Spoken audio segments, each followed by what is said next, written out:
찬송가 304장입니다.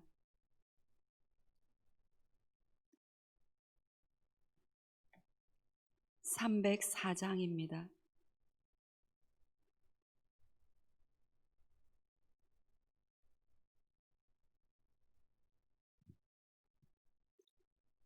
그 크신 하나님의 사랑 말로 다 형용 못하네. 저 높고 높은 별을 넘어 이 낮고 낮은 땅 위에 죄범한 영혼 구하려 그 아들 보내사 화목제물 삼으시고 죄 용서하셨네.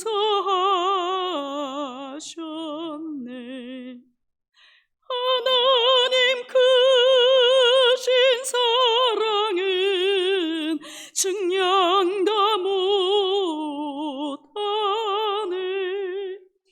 영원히 변치 않는 사랑 성도여 찬양하세. 괴로운 시절 지나가고 땅 위에 영화 쇠할 때 주 믿지 않던 영혼들은 큰 소리 외쳐 울어도 주 믿는 성도들에게 큰 사랑 베푸사 우리의 죄 사했으니 그 은혜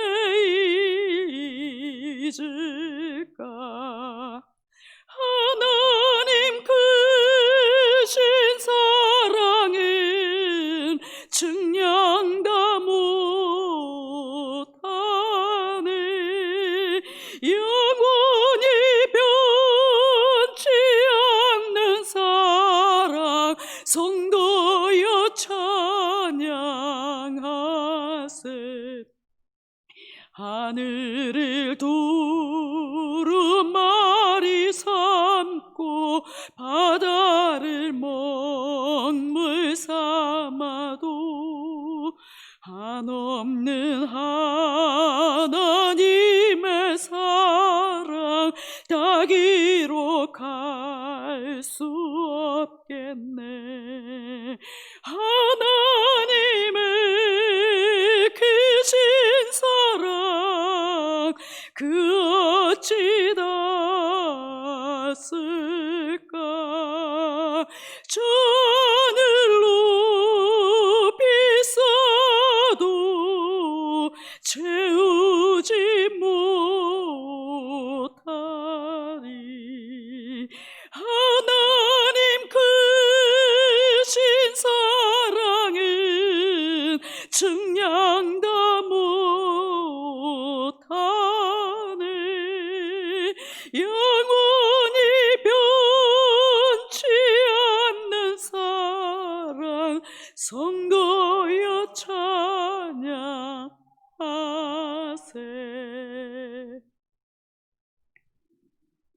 예레미야 49장 23절부터 39절 말씀입니다.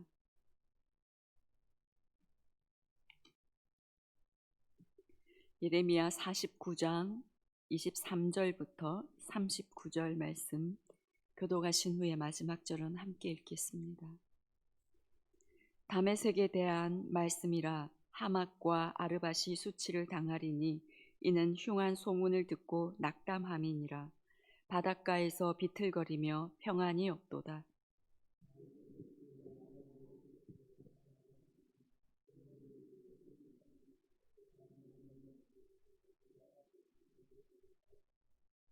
어찌하여 찬송의 성읍, 나의 즐거운 성읍이 버린 것이 되었느냐.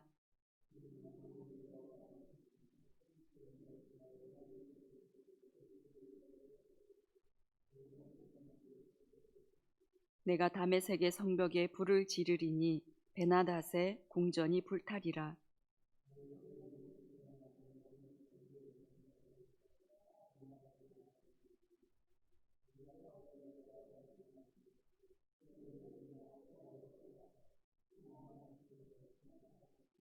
너희는 그들의 장막과 양떼를 빼앗으며 휘장과 모든 기구와 낙태를 빼앗아다가 소유로 삼고 그들을 향하여 외치기를 두려움이 사방에 있다 할지니라.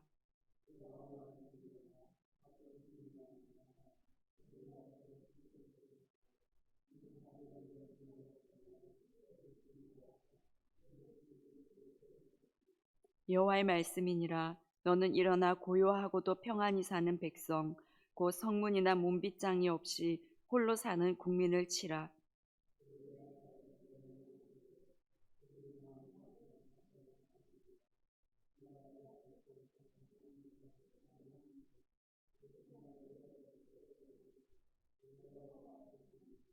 하솔은 큰 뱀의 거처가 되어 영원히 황폐하리니 거기 사는 사람이나 그 가운데에 머물러 사는 사람이 아무도 없게 되리라 하시니라.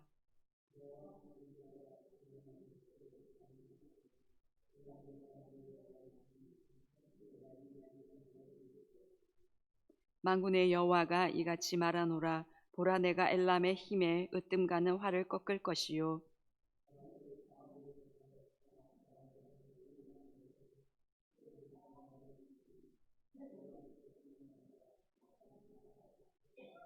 여호와의 말씀이니라. 내가 엘람으로 그의 원수의 앞 그의 생명을 노리는 자의 앞에서 놀라게 할 것이며 내가 재앙 곧 나의 진노를 그들 위에 내릴 것이며 내가 또 그 뒤로 칼을 보내어 그들을 멸망시키리라.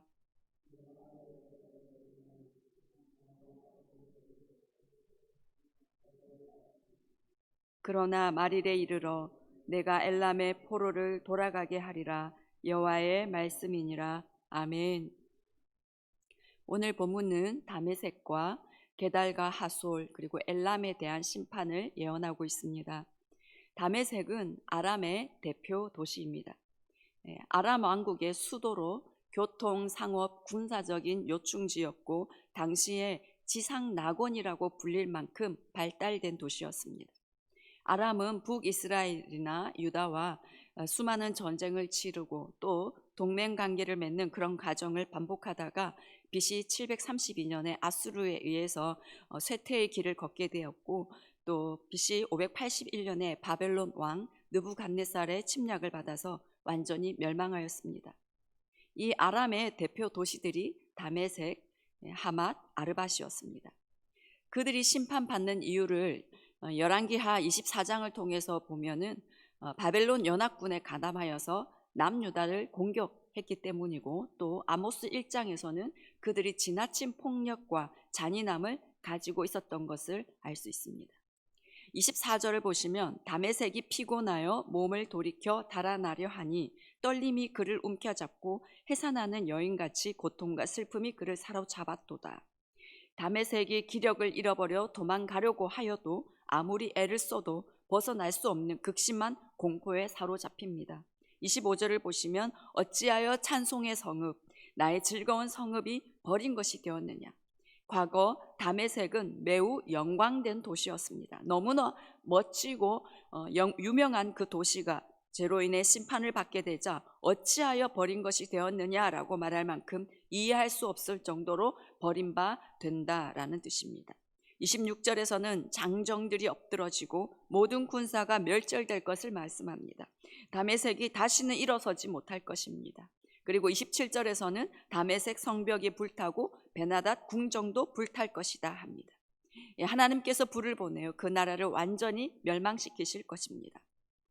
이런 비참한 심판을 당할 때에 이 다메섹이 살 수 있는 방법은 없었을까 생각해 봅니다. 본문 23절을 보시면 다메섹에 대한 말씀이라 하맛과 아르밧이 수치를 당하리니 이는 흉한 소문을 듣고 낙담함이니라. 바닷가에서 비틀거리며 평안이 없도다. 다메섹은 흉한 소문을 듣고 낙담함이니라 라고 말씀합니다. 흉한 소문, 강한 적군이 쳐들어올 것이다. 나라가 망할 것이다 하는 그런 흉한 소문을 듣고 낙담해 버렸습니다. 그리고 큰 공포에 사로잡혀 버렸습니다. 여호수아 2장에서 이스라엘 백성 정탐꾼들이 여리고 성에 정탐하러 갔을 때 이 라합이 말합니다. 여호와께서 이 땅을 너희에게 주신 것을 내가 안다. 우리가 너희로 인해 심히 두려워하고 있다. 이 땅 주민들이 다 너희 앞에서 간담이 녹아버렸다 라고 말합니다. 그러면서 라합은 여리고성 사람들처럼 함께 두려움에 잡혀만 있지 않았습니다. 이 라합은 이방 여인이었지만 이스라엘이 믿는 하나님을 믿고 하나님을 의지하기로 선택하였습니다. 그래서 정탐꾼들을 도와주었고 그녀와 가족들은 구원을 받게 되었습니다. 남유다의 히스기야 왕 때도 아수르의 사네립이 쳐들어와서 유다의 성읍들을 점령하였습니다. 아수르의 사네립은 편지까지 써서 히스기야를 위협하고 조롱하였습니다. 사실 아수르는 남유다가 충분히 두려워하고 낙심할 만한 대상이었습니다. 하지만 이때 히스기야가 어떻게 했습니까? 낙심하며 두려워하고만 있지 않았습니다. 그는 성전으로 올라갔습니다. 그 편지를 하나님 앞에 펴놓았습니다. 히스기야는 자신과 하나님, 남유다를 향한 원수의 비방과 공격 앞에 낙담하여 주저앉아 있는 것이 아니라 하나님 앞으로 가서 호소하며 기도하였습니다. 만약 다메섹이 그 흉한 소문을 듣고 낙담만 하지 않고 그들이 회개하고 하나님을 선택하고 하나님을 찾았다면 그들은 살 수 있었을 것입니다. 우리에게도 흉한 소문이 들릴 때가 있습니다. 너무나 걱정되고 두려움이 몰려올 때 우리는 낙담하고 주저앉아 있는 것이 아니라 항상 여호와 하나님께로 나아가는 우리가 되기를 원합니다. 그리하면 살 것입니다. 낙담하지 않고 하나님께로 향할 때 여리고 성벽이 완전히 무너져도 살았던 라합처럼 살게 되는 은혜가 있을 것입니다. 낙담하지 않고 하나님께 기도할 때 여호와의 사자가 나타나서 아수르의 그 18만 5천 명의 군사들을 다 송장으로 만들었던 그 하나님의 역사를 보게 될 것입니다. 어떤 흉한 소문이 들려도 어떤 위협이 우리에게 다가와도 낙담하지 않고 오직 하나님께로 향하는 우리 모두가 되기를 원합니다. 28절부터 33절까지는 게달과 하솔에 대한 심판을 예언합니다. 게달과 하솔은 아라비아 사막지대의 유목민 거주지입니다. 게달은 양을 치는 목축업과 이를 사고 파는 무역업이 활발한 나라여서 물질적으로 풍요로운 삶을 살았을 것이라고 추정하고 있습니다. 그리고 하솔은 갈릴리 북쪽에 있는 성읍으로 하솔 왕 야빈은 다른 여러 동맹국들과 함께 여호수아가 이끌던 이스라엘 군대와 싸웠지만 그 전쟁에서 패하여 성읍이 불타는 수모를 겪었습니다. 19절을 보시면 너희는 그들의 장막과 양떼를 빼앗으며 휘장과 모든 기구와 낙타를 빼앗아다가 소유로 삼고 그들을 향하여 외치기를 두려움이 사방에 있다 할지니라. 바벨론이 게달과 하솔로부터 약탈하게 될 여러 품목들을 얘기하고 있습니다. 그들의 장막, 양떼, 휘장, 모든 기구, 낙타 이러한 것들은 그들의 생존을 위한 필수적인 것들이었습니다. 이러한 것들 없이 그들이 삶을 이어나갈 수가 없었습니다. 그들에게는 죽음을 의미하는 것과 같았습니다. 30절에 보시면 여호와의 말씀이니라 하솔 주민아 도망하라 멀리 가서 깊은 곳에 살라 이는 바벨론의 느부갓네살 왕이 너를 칠 모략과 너를 칠 계획을 세웠습니다. 하솔을 향한 하나님의 짧은 세 개의 명령입니다. 도망하라, 멀리 가라, 깊은 곳에 살라. 이 말씀은 멀리 도망가서 깊은 곳에 숨으면 하나님의 심판을 피할 수 있다는 것이 아니라 그만큼 바벨론을 통한 하나님의 심판이 극심하고 무서울 것이다, 피할 수 없을 것이다 라는 의미입니다. 31절을 보시면 그들이 왜 심판을 피할 수 없었는지를 알 수 있습니다. 여호와의 말씀이니라 너는 일어나 고요하고도 평안히 사는 백성 곧 성문이나 문빗장이 없이 홀로 사는 국민을 치라. 그들이 심판을 피할 수 없었던 원인은 방심이었습니다. 게달과 하솔 거민들은 성문이나 문빗장이 없이 평안히 살았습니다. 그저 물질적인 풍요에 안주하고 문빗장도 없이 지나치게 평안하며 방심하며 살았습니다. 방심하고 있을 때 심판이 찾아옵니다. 요즘은 영적으로 방심하고 잠을 자기가 매우 쉬운 때입니다. 한 청년이 그렇게 얘기하는 걸 들었습니다. 현장 예배가 아예 불가능하고 영상 예배만 가능했을 때 한 주 교회 안 오니까 미소를 지으며 대놓고 말은 못하고 말하는 뉘앙스가 너무 편하고 좋더라는 겁니다. 그래서 제가 그러다가 내가 너를 도무지 알지 못한다. 이 불법을 행하는 자들아 내게서 떠나가라. 그런 말 듣는다 라고 말했습니다. 한 주 교회 안 오고 집에서 늦잠 자면서 편안하게 영상으로 예배를 대체했는데 그런 기분을 느꼈다고 합니다. 오랫동안 예배를 드리지 못하고 영상으로도조차 예배를 소홀히 하게 되는 성도와 다음 세대들이 많이 걱정이 됩니다.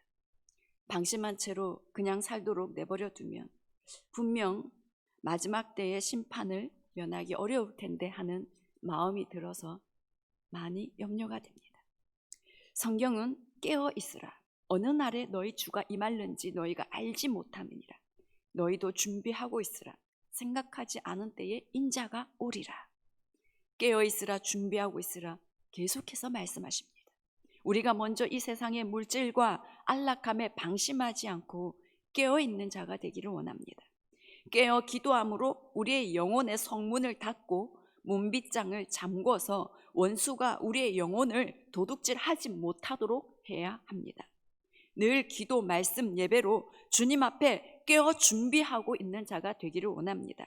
그리고 우리 주변에 방심하고 있는 영혼들을 깨우기 위해 주야로 간절히 기도하는 우리가 되기 원합니다. 이 마지막 때에 저와 여러분이 영혼이 깨어 있고 또 다른 영혼들을 깨우는 자로 쓰임 받기를 원합니다. 34절부터 39절까지는 엘람에 대한 심판을 예언합니다. 35절을 보시면 만군의 여호와가 이같이 말하노라. 보라, 내가 엘람의 힘에 으뜸가는 활을 꺾을 것이요. 엘람의 힘에 으뜸가는 활을 꺾을 것이요. 엘람은 활과 같은 이 무기를 잘 다루는 강한 군사력을 가진 자들이었고 그로 인해 교만했습니다. 그래서 하나님은 그들을 36절에 보시면 사방으로 흩어버리신다. 37절에서는 하나님의 진노를 그들 위에 내리며 그 뒤로 칼을 보내어 그들을 멸망시킬 것이다 하십니다. 그리고 38절에서는 내가 나의 보좌를 엘람에게 주고 왕과 고관들을 그곳에서 멸하리라. 여호와의 말씀이니라. 하나님께서 엘람에 하나님의 보좌를 세우겠다라고 하신 것입니다.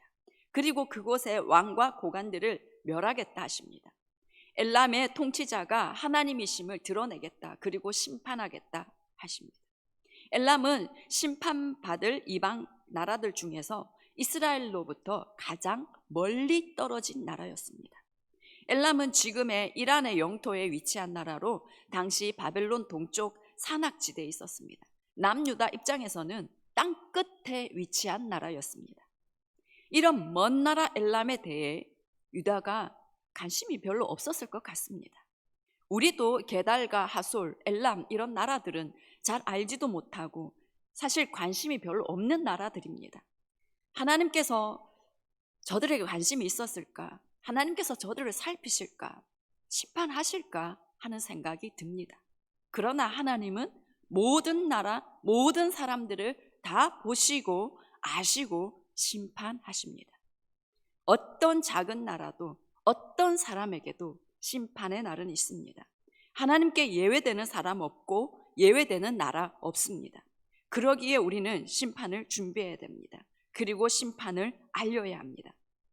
예레미야서에서 계속해서 이 심판에 대한 내용들을 말씀하시는 이유가 무엇일까요? 심판은 반드시 있다. 아무도 피할 수 없다. 그리고 이 심판은 굉장히 엄중하고 무서울 것이다 하는 하나님의 음성을 우리는 들어야 할 것입니다. 우리는 심판의 때를 준비하는 지혜 있는 자가 되어야 합니다. 그리고 나아가서 내 가족, 이웃, 이 나라가 하나님의 심판을 면하도록 알리고 또 중보하는 그런 우리가 되기를 간절히 원합니다. 기도하겠습니다. 하나님 아버지, 이 예레미야서를 통해서 하나님의 심판이 얼마나 무섭고 또 모두에게 있을 것임을 하나님 알게 해주시니 감사합니다. 우리에게 준비하라는 이 하나님의 메시지를 듣게 하시니 감사합니다. 하나님, 준비하고 깨어있는 자들 모두 되게 도와주시옵소서. 하나님 아버지, 많은 사람들이 심판의 때를 생각하지 않고 지금의 세상만 바라보면서 분주하게 살아가고 있습니다. 하나님 긍휼히 여겨 주시옵소서. 저들의 영혼을 깨워 주시옵소서. 심판의 때를 기억하며 준비하는 삶을 살아갈 수 있도록 주여 불쌍히 여겨 주시옵소서. 하나님 아버지, 특별히 우리 주변에 영혼이 아프고 묶여있는 성도와 다음 세대들이 너무 많이 있습니다. 하나님 불쌍히 여겨 주시옵소서.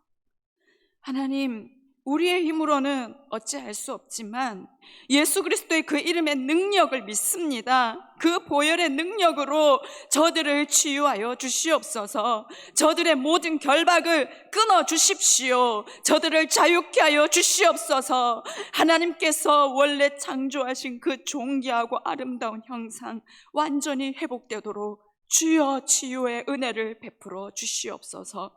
하나님 아버지, 오늘도 우리가 주님을 갈망하며 주님의 그 은혜로 우리의 심령을 가득 채우기를 바라며 주님 앞에 기도하며 나아갑니다. 하나님, 영원한 그 즐거움, 사라지지 않는 그 기쁨으로 이 새벽 우리에게 찾아와 주시옵소서. 이 모든 말씀 예수 그리스도의 이름으로 기도드립니다. 아멘. 하늘에 계신 우리 아버지, 아버지의 이름을 거룩하게 하시며 아버지의 나라가 오게 하시며 아버지의 뜻이 하늘에서와 같이 땅에서도 이루어지게 하소서. 오늘 우리에게 일용할 양식을 주시고 우리가 우리에게 잘못한 사람을 용서하여 준 것 같이 우리 죄를 용서하여 주시고 우리를 시험에 빠지지 않게 하시고 악에서 구하소서. 나라와 권능과 영광이 영원히 아버지의 것입니다. 아멘.